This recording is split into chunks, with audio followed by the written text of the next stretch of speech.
Você está ouvindo o audiobook de O Livro dos Médiuns de Allan Kardec. Agora, você vai ouvir o capítulo 27.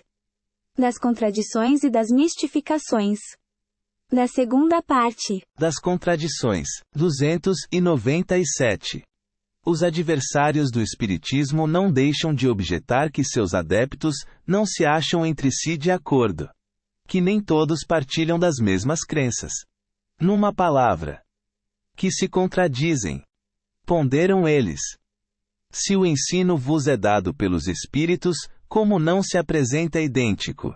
Só um estudo sério e aprofundado da ciência pode reduzir estes argumentos ao seu justo valor.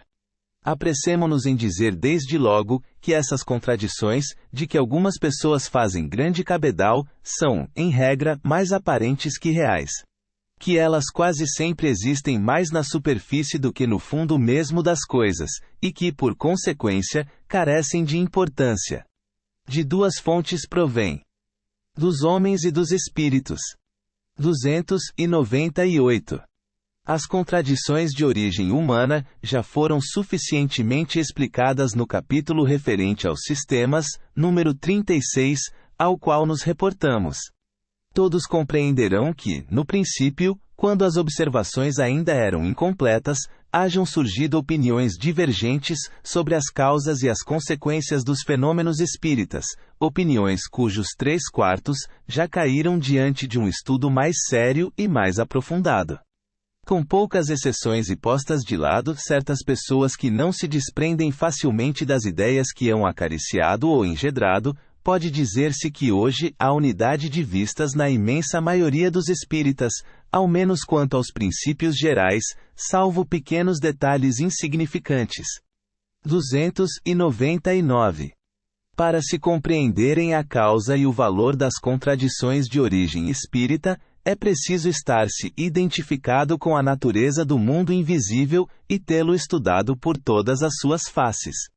À primeira vista, parecerá talvez estranho que os espíritos não pensem todos da mesma maneira, mas isso não pode surpreender a quem quer que se haja compenetrado de que infinitos são os degraus que eles têm de percorrer antes de chegarem ao alto da escada. Supor-lhes igual apreciação das coisas, fora imaginá-los todos no mesmo nível. Pensar que todos devam ver com justeza, fora admitir que todos já chegaram à perfeição, o que não é exato, e não o pode ser, desde que se considere que eles não são mais do que a humanidade despida do envoltório corporal. Podendo manifestar-se espíritos de todas as categorias, resulta que suas comunicações trazem o cunho da ignorância ou do saber que lhes seja peculiar no momento, o da inferioridade, ou da superioridade moral que alcançaram. A distinguir o verdadeiro do falso, o bom do mal, é a que devem conduzir as instruções que temos dado. Cumpre não esqueçamos que, entre os espíritos, há, como entre os homens, falsos sábios e semisábios, orgulhosos, presunçosos e sistemáticos. Como só aos espíritos perfeitos é dado conhecerem tudo, para os outros há, do mesmo modo que para nós, mistérios que eles explicam à sua maneira, segundo suas ideias, e a cujo respeito podem formar opiniões mais ou menos exatas, que se empenham, levados pelo amor próprio, porque prevaleçam e que gostam de reproduzir em suas comunicações. O erro está em terem alguns de seus intérpretes esposado muito levianamente opiniões contrárias ao bom senso, e se haverem feito os editores responsáveis delas. Assim, as contradições de origem espírita não derivam de outra causa, senão da diversidade, quanto à inteligência, aos conhecimentos, ao juízo e à moralidade, de alguns espíritos que ainda não estão aptos a tudo conhecerem e a tudo compreenderem. Veja-se. O Livro dos Espíritos, Introdução, XCI. Conclusão e X300. De que serve o ensino dos Espíritos, dirão alguns, se não nos oferece mais certeza do que o ensino humano? Fácil é a resposta.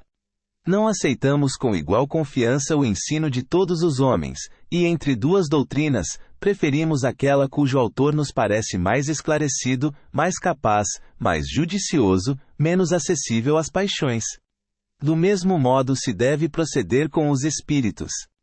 Se entre eles há os que não estão acima da humanidade, muitos há que a ultrapassaram, e estes nos podem dar ensinamentos que em vão buscaríamos com os homens mais instruídos. De distingui-los é do que deve tratar com cuidado quem queira esclarecer-se, e a fazer essa distinção é o a que conduz o Espiritismo. Porém, mesmo esses ensinamentos têm um limite, e se aos espíritos não é dado saberem tudo, com mais forte razão, isso se verifica relativamente aos homens.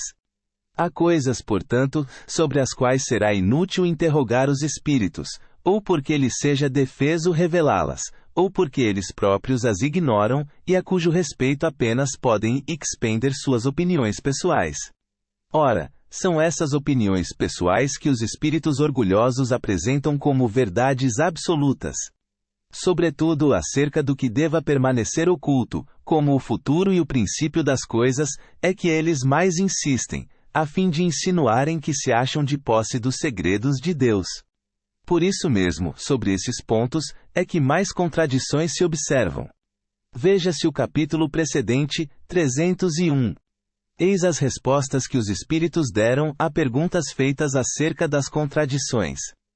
Primeiro, comunicando-se em dois centros diferentes, pode um espírito dar-lhes, sobre o mesmo ponto, respostas contraditórias. Ponto. Se nos dois centros as opiniões e as ideias diferirem, as respostas poderão chegar-lhes desfiguradas, por se acharem eles, sob a influência de diferentes colunas de espíritos. Então não é a resposta que é contraditória, mas a maneira por que é dada. Segundo, concebe-se que uma resposta possa ser alterada. Mas quando as qualidades do médium excluem toda a ideia de má influência, como se explica que espíritos superiores usem de linguagens diferentes e contraditórias sobre o mesmo assunto, para com pessoas perfeitamente sérias? Os espíritos realmente superiores jamais se contradizem, e a linguagem de que usam é sempre a mesma, com as mesmas pessoas. Pode, entretanto, diferir, de acordo com as pessoas e os lugares. Cumpre, porém, se atenda a que a contradição, às vezes, é apenas aparente. Está mais nas palavras do que nas ideias. Porquanto, quem reflita verificará que a ideia fundamental é a mesma. Acresce que o mesmo espírito pode responder diversamente sobre a mesma questão, segundo o grau de adiantamento dos que o evocam, pois nem sempre convém que todos recebam a mesma resposta, por não estarem todos igualmente adiantados. É exatamente como se uma criança e um sábio te fizessem a mesma pergunta. De certo, responderíeis a uma e a outro de modo que te compreendessem e ficassem satisfeitos. As respostas nesse caso, embora diferentes, seriam fundamentalmente idênticas. Terceiro, com que fim espíritos sérios, junto de certas pessoas, parecem aceitar ideias e preconceitos que combatem junto de outras? Cumpre nos façamos compreensíveis. Se alguém tem uma convicção bem firmada sobre uma doutrina, ainda que falsa, necessário é lhe tiremos essa convicção, mas pouco a pouco. Por isso é que muitas vezes nos servimos de seus termos, e aparentamos abundar nas suas ideias. É para que não fique de súbito ofuscado, e não deixe de se instruir conosco. Aliás, não é de bom aviso atacar bruscamente os preconceitos. Esse é o melhor meio de não se ser ouvido. Por essa razão, é que os espíritos muitas vezes falam no sentido da opinião dos que os ouvem. É para os trazer pouco a pouco à verdade. Apropriam sua linguagem às pessoas, como tu mesmo farás, se fores um orador mais ou menos hábil. Daí o não falarem a um chinês, ou a um maometano, como falarão a um francês, ou a um cristão. É que tem a certeza de que seriam repelidos. Não se deve tomar como contradição, o que muitas vezes, não é senão parte da elaboração da verdade. Todos os espíritos têm a sua tarefa designada por Deus. Desempenham-na dentro das condições que julgam convenientes, ao bem dos que lhes recebem as comunicações. Quarto, as contradições, mesmo aparentes, podem lançar dúvidas no espírito de algumas pessoas. Que meio de verificação se pode ter, para conhecer a verdade? Para se discernir do erro à verdade, preciso se faz que as respostas sejam aprofundadas e meditadas longa e seriamente. É um estudo completo a fazer-se. Para isso é necessário tempo, como para estudar todas as coisas. Estudai, comparai, aprofundai. Incessantemente, vos dizemos que o conhecimento da verdade só a esse preço se obtém.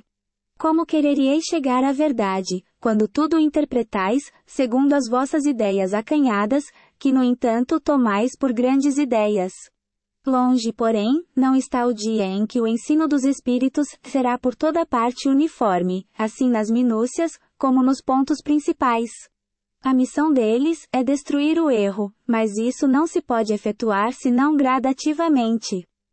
Quinto, pessoas há que não têm nem tempo, nem a aptidão necessária para um estudo sério e aprofundado, e que aceitam sem exame o que se lhes ensina. Não haverá para elas inconveniente em esposar erros. Que pratiquem o bem e não façam o mal é o essencial. Para isso, não há duas doutrinas. O bem é sempre o bem, quer feito em nome de Alá, quer em nome de Jeová, visto que um só Deus há para o universo.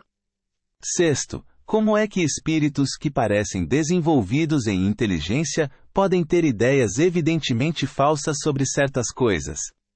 É que têm suas doutrinas. Os que não são bastante adiantados, e julgam que o são, tomam suas ideias pela própria verdade. Tal qual entre vós. Sétimo, que se deve pensar de doutrinas segundo as quais um só espírito poderia comunicar-se, e que esse espírito seria Deus ou Jesus. O que isto ensina, é um espírito que quer dominar, pelo que procura fazer crer que é o único a comunicar-se. Mas, o infeliz que ousa tomar o nome de Deus, duramente expiará o seu orgulho. Quanto a essas doutrinas, elas se refutam a si mesmas, porque estão em contradição com os fatos mais bem averiguados. Não merecem exame sério, pois que carecem de raízes. A razão vos diz que o bem procede de uma fonte boa, e o mal de uma fonte má. Por que haveríeis de querer que uma boa árvore desse maus frutos? Já colhestes uvas em macieira? A diversidade das comunicações é a prova mais patente da variedade das fontes, donde elas procedem. Aliás, os espíritos que pretendem ser eles os únicos que se podem comunicar, esquecem-se de dizer, porque não o podem os outros feiço. A pretensão que manifestam é a negação do que o espiritismo tem de mais belo e de mais consolador. As relações do mundo visível com o mundo invisível, dos homens com os seres que lhes são caros, e que assim estariam para eles, sem remissão perdidos. São essas relações que identificam o homem com o seu futuro, que o desprendem do mundo material. Suprimi-las é remergulhá-lo na dúvida, que constitui o seu tormento. É alimentar-lhe o egoísmo.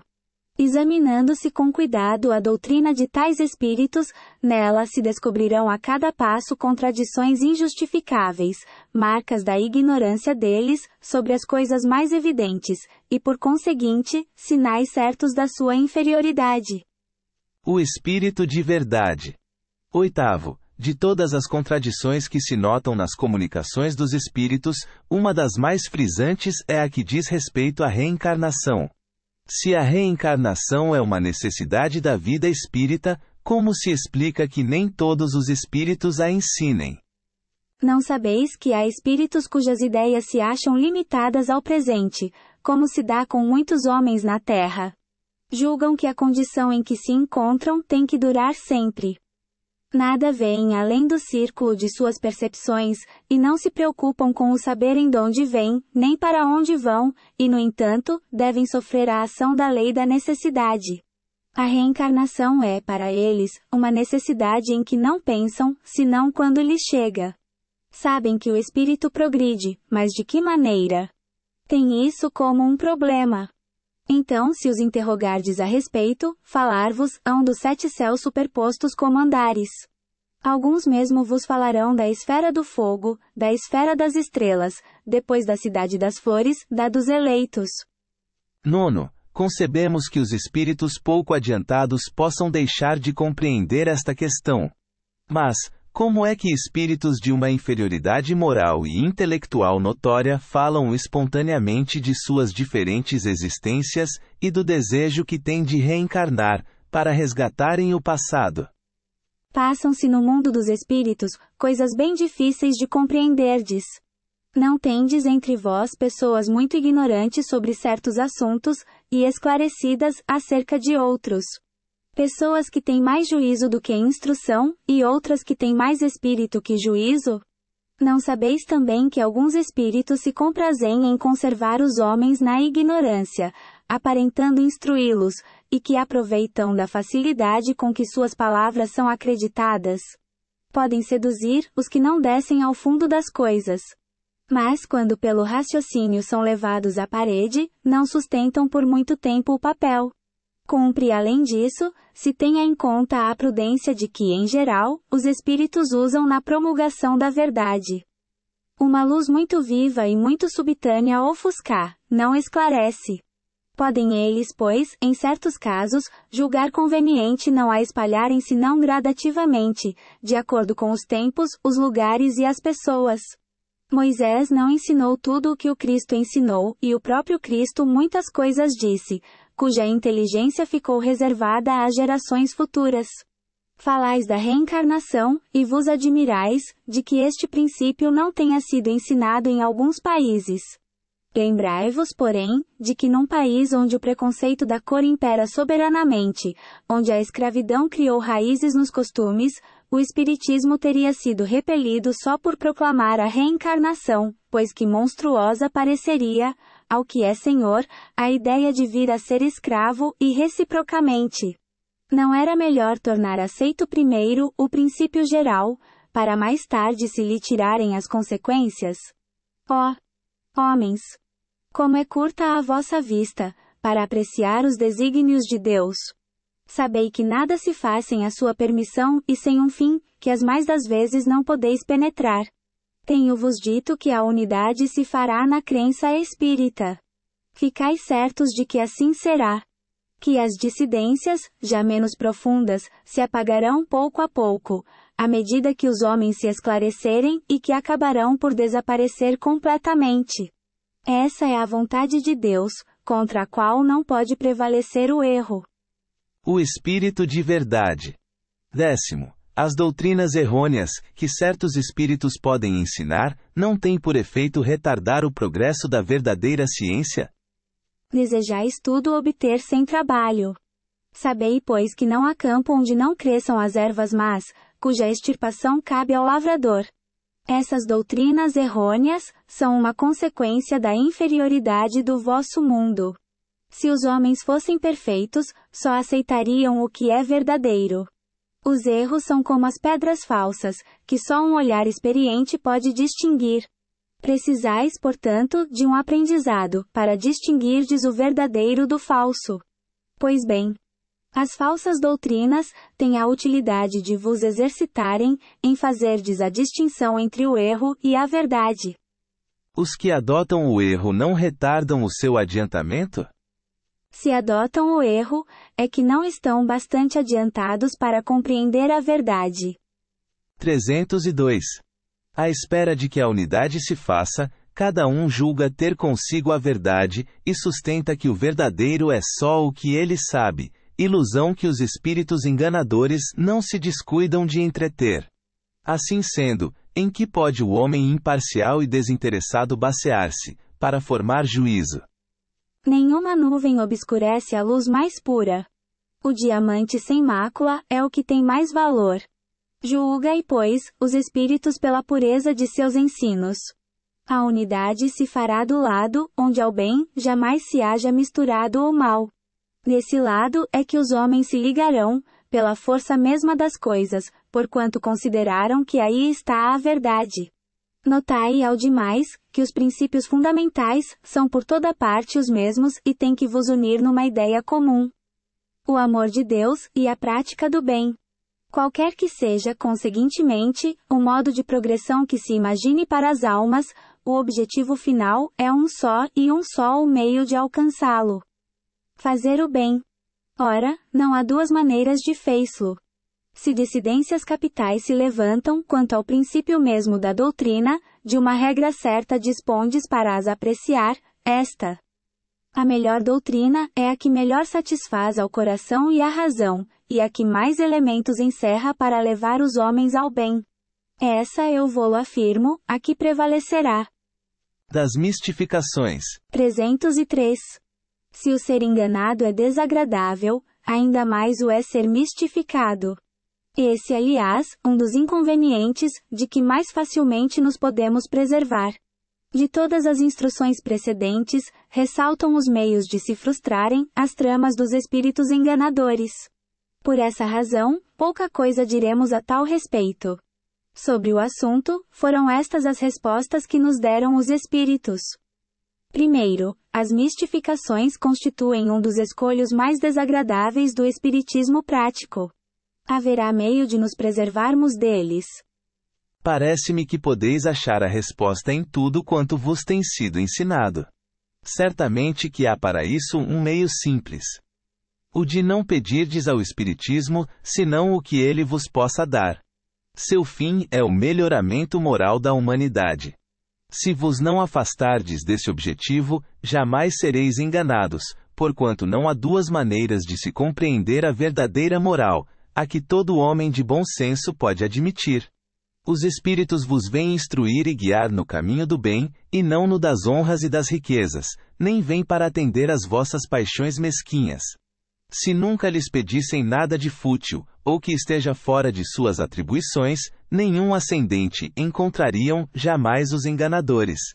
Donde deveis concluir que aquele que é mistificado, só o é porque o merece. O papel dos Espíritos não consiste em vos informar sobre as coisas desse mundo, mas em vos guiar com segurança no que vos possa ser útil para o outro mundo. Quando vos falam do que a esse concerne, é que o julgam necessário, porém não porque o peçais. Se vedes nos espíritos os substitutos dos adivinhos e dos feiticeiros, então é certo que sereis enganados. Se os homens não tivessem mais do que se dirigirem aos espíritos para tudo saberem, estariam privados do livre-arbítrio e fora do caminho traçado por Deus à humanidade. O homem deve agir por si mesmo. Deus não manda os espíritos para que lhe achanem a estrada material da vida, mas para que lhe preparem a do futuro. Porém, há pessoas que nada perguntam e que são indignamente enganadas por espíritos que vêm espontaneamente, sem serem chamados. Elas nada perguntam, mas se comprazem em ouvir, o que dá no mesmo. Se acolhessem com reserva e desconfiança tudo o que se afasta do objetivo essencial do espiritismo, os espíritos levianos não as tomariam tão facilmente para joguete. Segundo, porque permite Deus que pessoas sinceras e que aceitam o espiritismo de boa fé, sejam mistificadas? Não poderia isto ter o inconveniente de lhes abalar a crença. Se isso lhes abalasse a crença, é que não tinham muito sólida a fé. Os que renunciassem ao espiritismo, por um simples desapontamento, provariam não o haverem compreendido e não lhe terem atentado na parte séria. Deus permite as mistificações, para experimentar a perseverança dos verdadeiros adeptos, e punir os que do espiritismo fazem objeto de divertimento.